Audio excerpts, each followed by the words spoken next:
TDP జాతీయ ప్రధాన కార్యదర్శి నారా లోకేష్ యువగళం పాదయాత్ర విజయవంతం కావాలని కోరుతూ పశ్చిమ గోదావరి జిల్లా నరసాపురం టీడీపీ నాయకులు పొత్తూరు రామరాజు ఆధ్వర్యంలో పట్టణంలోని లాగా వద్ద వేంచేసి ఉన్న వీరభవాని ఆలయం వద్ద ప్రత్యేక పూజలు చేశారు. అనంతరం అమ్మవారి గరగాలతో ఊరేగారు. ఈ సందర్భంగా వారు మాట్లాడుతూ జగన్మోహన్ రెడ్డి అధికారంలోకి వచ్చిన తర్వాత ఆంధ్రప్రదేశ్ లో క్రిమినల్ పరిపాలన ప్రారంభమైందని, చంద్రబాబు 14 సంవత్సరాల ముఖ్యమంత్రిగా ఉన్న సమయంలో ఒక క్రిమినల్ కేసు కూడా లేదని అన్నారు.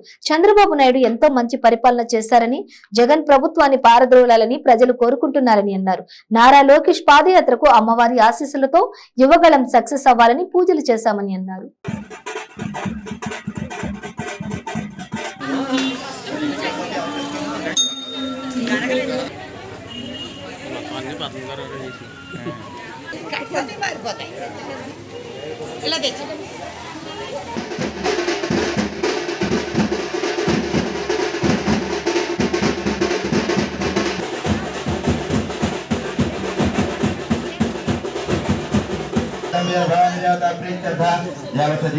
ప్రకాశించడం దేవ్యాః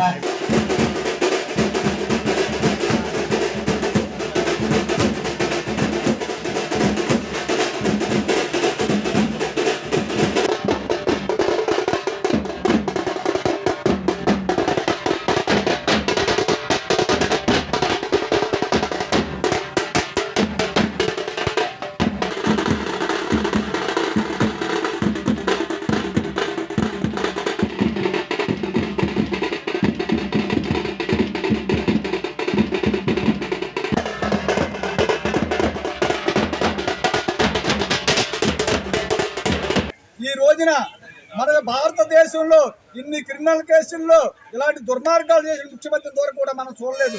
మన ఆంధ్ర రాష్ట్రంలో చాలా మంది ప్రజలందరూ కూడా చాలా మంచి ఆలోచనతో, మంచి స్వేచ్ఛా పరిపాలనతో రావాలని చెప్పని కోరుకుంటారు ప్రజలు. జగన్మోహన్ రెడ్డి గారు అధికారంలోకి వచ్చిన తర్వాత క్రిమినల్ పరిపాలన ఎలా ఉందో ఇక్కడ చూస్తూ ఉన్నారు. ఈవేళ చంద్రబాబు నాయుడు గారు ముఖ్యమంత్రిగా 14 సంవత్సరాలు పనిచేశారు. ఆయన ఒక్క క్రిమినల్ కేసు లేదు, ఒక్క స్కామ్ లేదు.